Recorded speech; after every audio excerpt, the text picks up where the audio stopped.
Mga kagugma, good morning. Ana sa tay video nga pagtagad no nangatake na sad. Sa ato ning paminawon iyang video. Gisaway gid ninyo og maayo ang mga kasimbahanan nga tao ang nagtukod, magbuot di ay mo kung tao ang gustong gamiton sa Ginoo pagtukod sa iyang buluhaton. Makagamit gani ang Ginoo og langgam, makagamit gani ang Ginoo mga hayop. Tao pa bang di niya magamit? Sama ko na sa Biblia, tao ang gigamit sa Ginoo pagsulat. Ang buluhaton sa Ginoo usab, tao usab ang gamiton sa Ginoo pagpundar sa iyang nga buluhaton. Dili importante na mga higala, gihatagan lang ninyo og dakong importansya ang magtutukod tungod kay lagi mabasa man sa referensya nga si Kristo mo ay nagtukod sa inyong simbahan Santa Iglesia Apostolika Romana. Kamo man po'y gabuhat-buhat sa mga reference.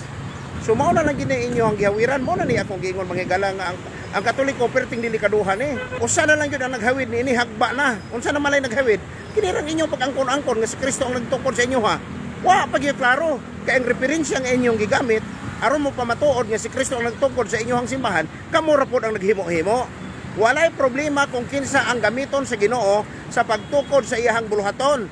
Ang problema igsuon kung ang mga pagtulunan gitudlo diha sa simbahan dili mga doktrina sa atong Ginoong Kristo o sa mga apostoles. Ayaw ninyo ilara ang mga tao na ami nga mga pastor nga musupalpal ninyo. Kami ang mubadlong ninyo. Ayaw ninyo ilara ang mga tao. Walay isyu kung kinsa gamiton sa Ginoo. Ang importante ang mga pagtulunan diha sulod sa simbahan kinahanglan in line mahiuyon sa mga pagtulunan sa atong Ginoong Kristo o sa mga apostoles sumala sa mabasa sa Biblia. Daghang salamat. Mga kagugma no, ano sa pastor nga natakdan sa SDA pastor nga matod pa niya mga referensya binuhat ra daw sa kitar sa gabuhat. Mga Katoliko bias samara sa gingon sa SDA pastor nga bias. So ang iyang rason mga kagugma, magbuot ay mo nga kung tao may magtukod. Tanaw ra igsoon og inistoryahan ba na sa nagbasa og Biblia. Mura magkapataka. Pataka ano tingali. No? Kanang mahitungod sa buluhaton sa pagwali. So doon ay mga instrumento ana. Kay si Kristo, Ginoong Kristo gyud mismo may commission gyud sa iyahang mga tinunan nga ipawalis tibuok kalibutan. Kana siya alayon na siya sa simbahan nga iyang gitukod. Kana iyang gingon mga kay mabasa ninyo usa na lang inyong gigunitan. Kana yung pag-angkon dili man na angkon. Tinuod man gyud na. Mao man gyud na nasulat sa kasaysayan. Unsa man gyud ang ginasulat sa Biblia mga kagugma aron gyud masabtan gyud ayo. Mahitungod na gani sa pagtukod sa simbahan o iglesia, church, wala na niya gipiyal sa laing tao. Kana yung ingon nga magbuot day mo kung kami magtukod, mga tao mo nagtukod. Mga kataway ko guys sa iyang rason. Hinon, ihapon ang panamot. Sa tagna mga kagugma sa Daniel 2:44, si propeta Daniel nagtagna nga sa panahon ining haria ang Dios magtukod og kingharian nga dili malumpag. Imagine nimo na ang iyang gahom dili maagaw ni bisan kinsa. Gitagna na ni propeta Daniel. Natuma na sa panahon ni Ginoong Kristo. San Mateo 16:18. Sa may nakasulat, Pedro, sa ibabaw nining bato tukuron ko ang akong iglesia. Si Kristo gid mismo may mutukod ko ang iyang gigamit. O bisan gani ang ganghaan sa kamatayon dili makabungkag batok ni ining maong iglesia ha. Imagino nimo na ang tagna ni propeta Daniel dili maguba ni mahanaw ni ang yang gahom maagaw ni bisan kinsa. Unya natuman ni Ginoong Kristo. Sa panahon ni Ginoong Kristo ningon siya kini nga gingharian dili maguba bisan pa ang ganghaan sa kamatayon. Gingharian ang yang gigamit ana nga term nganuman. Sa 19 ningon si Ginoong Kristo ihatag ko kanimo ang yawi sa gingharian. So ang iglesia nga yang gitukod gitawag gyud pod nga gingharian nya dili maguba. Natuman ang kasulatan.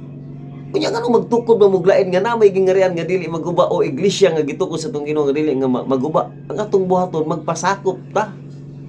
Dili kay magtukod taglain. Nagtukod ba inon muglain? Gani Ginoon si Ginoong Kristo niingon nga aduna koy mga karnero nga wala nining turila kinahanglan dad-on sila diri aron mahimong usa ka panon ubos sa usa ka magbalantay. Ngano magtukod ba man muglain?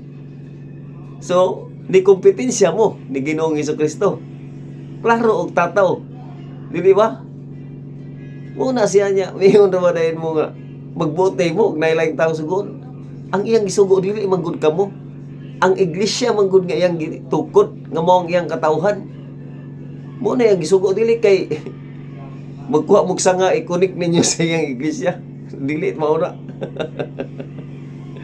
Dili, wala mo kana bang nakasubay sa tinuod nga punuan. Mukamuto ang tagak, nangalarag nga sanga, malaya ay sunugon.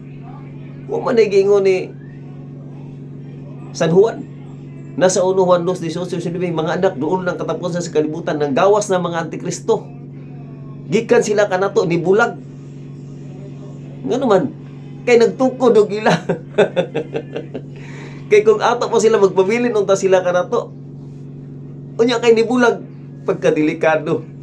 Matod pa naman niya, usa na lang nagunit ninyo ang inyong pag-angkon. Dili mo na angkon ang mga naman may proof, naman may ebidensya. Ya, ang ebidensya ra ba mga encyclopedia, history, nga mo'y gitawag na to og reliable source of information. Matod pa niyo kami rin nagbuhat. Asa mga taon mo ng eskwela, nganong nakasulti mo ana? Nagparihar man mo sa SDA pastor nga nahimo ng bias hino ng referensya. Pagka-joker sa inyong pagtulunan ng igsoong pinangga. Pagmata na mo, balik mo sa kamatuoran.